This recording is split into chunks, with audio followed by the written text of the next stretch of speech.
आगे जाके अगर प्रोजेक्शंस की बात की जाए तो यहाँ पर 25, 35 और इवन 50 तक अगर सेल्स जाती है तो पैट क्या मैसिव बूम करेगा, बढ़िया हिसाब से एक अच्छा खासा instead of chart I should say breakout आएगा पैट में और रेवेन्यू में।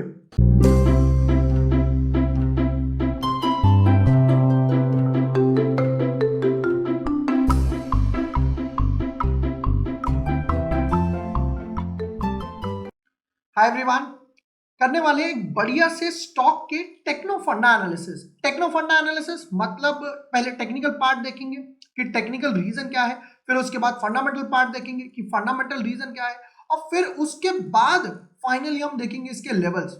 बेसिकली होता क्या है, मेरे जितने वीडियोस अगर आप देखोगे वो सारे होते हैं टेक्नो फंडा एनालिसिस पे based, positional based. For example Omaxe auto, कहीं हम लोगों ने 70 के आसपास पोस्ट करा, थोड़ा सा डिप लिया, रिबाउंड हुआ और क्या बढ़िया बैक टू बैक 2 दिन में मोमेंटम आया, 70 से लेकर 85 86 तक स्टॉक चला गया। ठीक है, मोर देन 20% रिटर्न्स के साथ अभी भी हम लोग खड़े हुए हैं। इसी तरीके से आज एक और बढ़िया से स्टॉक के एनालिसिस करेंगे जहां पर उसकी balance sheet, promoter holdings, quarter results, आगे का प्रोजेक्शन क्या रह सकता है और लेवल्स की तरफ देखने वाले हैं। ऑलराइट, डीप डाइव करते हैं एनालिसिस पे। Yes, before that moving ahead, अगर अभी तक आपने चैनल सब्सक्राइब नहीं किया है या न्यू यूजर हो, subscribe the channel, press the bell icon, you will get all the notifications instantly. यहाँ पर हम लोग live sessions, IPO video, stock breakout, momentum, जो भी आता है, स्ट्रैटेजी, सबसे बड़ी बात जो भी आता है सब कुछ ऑन द बोर्ड आपको एक बारी में मिल जाएगा। ऑलराइट, आज का जो स्टॉक पे किया है वो है हिंदकॉन केमिकल्स। हिंदकॉन केमिकल्स की बात करें, डेली चार्ट से स्टार्ट करते हैं। डेली चार्ट पर ये क्लियरली साफ दिखाई दे रहा है कि ये बढ़िया सा हायर हाई हायर लो बनाता जा रहा है। अगर मैं इसकी ट्रेंड लाइन भी देखूं तो यहाँ पर नो डाउट एक जून से लेकर धीरे धीरे धीरे धीरे धीरे ऊपर गया और ऑलमोस्ट जून से लेकर अभी तक डबल हो चुका। इवन आज भी इसने एक अच्छा खासा फ्रेश ब्रेकआउट लगाया। ठीक है, अब क्वेश्चन ये आता है कि ये जो ब्रेकआउट दे रहा है, ये जो भागता जा रहा है, वो एक सस्टेन करेगा या नहीं करेगा, प्लस सबसे बड़ी बात उसका रीजन क्या है। ये जो ब्रेकआउट दे रहा है या भाग रहा है, क्या फंडामेंटल जस्टिफाइड कर रहे हैं, क्या फंडामेंटल विटनेस कर रहे हैं या नहीं कर रहे। चलो उसके लिए देखते हैं जल्दी से फंडामेंटल स्टार्ट करते हैं with very basics, promoter holdings के साथ। अगर मैं प्रमोटर होल्डिंग्स की बात करूं तो यहां पर 67.8 प्रमोटर की होल्डिंग्स थी, जो कि थोड़ा सा बढ़ाकर 68 की, 68 कांस्टेंट है। सबसे अच्छी बात कि यहां पर कोई प्लेज नहीं है, नियर बाय टू 70 के आसपास है, बिल्कुल ठीक है। अब उसके बाद आते हैं एफआईआई के पास। सबसे पहले एक बार प्रमोटर का नाम भी देख लेते हैं। अगर मैं यहां पर प्रमोटर्स के नाम भी देखूं तो यहां पर मुझे नाम दिखाई दे रहा है संजय गोयनका, नीलिमा गोयनका, संजय गोयनका नदर्स वगैरह। तो गोयनका ग्रुप्स का ग्रुप यहां पर प्रमोटर के पास है। एफआईआई की बात करें तो नील, डीआईए की बात करें तो नील, पब्लिक की बात करें तो पब्लिक के पास 32% के आसपास होल्डिंग है। पब्लिक के पास 32 है, जिसमें से Radhakrishna advisors LLP almost 4%, JNB Sindhu finance 4%, 3 point almost 8-10% के आसपास होल्डिंग यहां पर ब्लॉक है। ठीक है, तो ये तो क्लियर निकल कर आया कि फ्री फ्लोट मार्केट में जो है वो 23-24% के आसपास है, बिल्कुल ठीक है। अब बात करते हैं, फ्री फ्लोट अवेलेबल तो कम है, बट क्वेश्चन ये है कि ये जो फ्री फ्लोट कम है वो इक्विटी बेस में कितना दिखाई दे रहा है। उसके लिए चलते हैं बैलेंस शीट। बैलेंस शीट से हम लोगों को रिजर्व्स, फिर long term liabilities, equity base, ये सबका एक आइडिया लग जाता है। ठीक है, बैलेंस शीट से स्टार्ट करें तो यहां पर इक्विटी बेस है 10.24, बहुत ही छोटी सी कंपनी है, बहुत ही छोटा ऐसा इक्विटी बेस है आई शुड से। इसको स्मॉल कैप की जगह भी माइक्रो कैप में काउंट करा जा सकता है।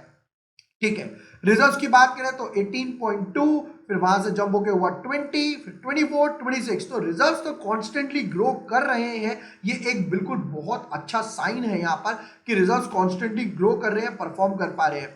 लॉन्ग टर्म लायबिलिटीज की बात करें तो ऑलमोस्ट 0, 3 लाख के आसपास है, बहुत ही छोटा सा अमाउंट है, 3 लाख के आसपास। ठीक है, तो बैलेंस शीट तो काफी अच्छी लग रही है। क्यों? इक्विटी बेस छोटा है, रिजर्व ग्रो कर रहे हैं और लॉन्ग टर्म लायबिलिटीज बिल्कुल ले लें।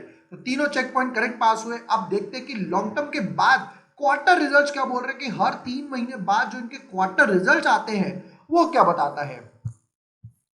क्वार्टर रिजल्ट से स्टार्ट करते हैं जल्दी से, कि सेल्स से टॉप लाइन से स्टार्ट करते हैं कि सेल्स क्या चल रही है कंपनी की। तो पहले मार्च 21 क्वार्टर में आई थी 14, फिर थोड़ा सा डिप आया 13, बट यस, ये जो एक डिप था वो वाला डिप था जहां पर कोविड वेव 2 थी हमारे पास, तो लॉकडाउन था। फिर हुआ 12, थोड़ा सा डिप, बट वापस से रिबाउंड 2016 ऑफ इट 21। तो सेल्स लास्ट 2 क्वार्टर में 12 से लेकर 21, तो ये धीरे धीरे तो लग रहा है कि सेल्स अच्छी खासी ऊपर की तरफ जा रही है। ठीक है, इंटरेस्ट की बात करें तो ऑलमोस्ट जीरो, और खर्चा, इंटरेस्ट, टैक्स सब कुछ काटने के बाद अगर प्रॉफिट की तरफ देखें तो 1.23, 1.23, 1.21, 1.3, 1.6। तो हर क्वार्टर में कंपनी प्रॉफिट में तो है, बिल्कुल अच्छी बात है, बट जिस तरीके से सेल्स बढ़ी उस तरीके से यहां पर प्रॉफिट नहीं बढ़ा, यानी कि कंपनी को कहीं ना कहीं अपने एक्सपेंसेस को थोड़ा बहुत मैनेज बिल्कुल करना पड़ेगा। ठीक है, बट अच्छी बात यह सेल्स बढ़ रही है। आगे जाके अगर प्रोजेक्शंस की बात की जाए तो यहां पर 25, 35 और इवन 50 तक अगर सेल्स जाती है तो पैट क्या मैसिव बूम करेगा, बढ़िया हिसाब से एक अच्छा खासा instead of chart I should say breakout आएगा पैट में और रेवेन्यू में। ठीक है, अब वापस आते हैं बैलेंस शीट, प्रमोटर होल्डिंग और क्वार्टर रिजल्ट्स के बाद एक बार वापस चार्ट पर। डेली चार्ट से स्टार्ट करें तो no doubt trend line support पे है, जो एक प्रीवियस हाई था 105 उसके ऊपर क्लोजिंग देने का ट्राई कर रहा है, 104 105 के आसपास चल रहा है। अब एक बार ना इसके वीकली चार्ट पर नजर मारते हैं जल्दी से। अगर इसका एक वीकली चार्ट देखें तो नो डाउट यहां पर स्टॉक के पास एक अच्छी खासी रेजिस्टेंस थी 85 86 के आसपास। जब हम लोगों ने दिवाली सेशन किया था, अभी जब हम लोगों ने एक अच्छा खासा दिवाली सेशन किया था, तो दिवाली में फर्स्ट डे लर्निंग में मैंने यही बताया था, ब्रेकआउट रीटेस्टिंग फिर वापस से ब्रेकआउट, राइट। और वही चीज एग्जैक्टली यहां पर हो रही है।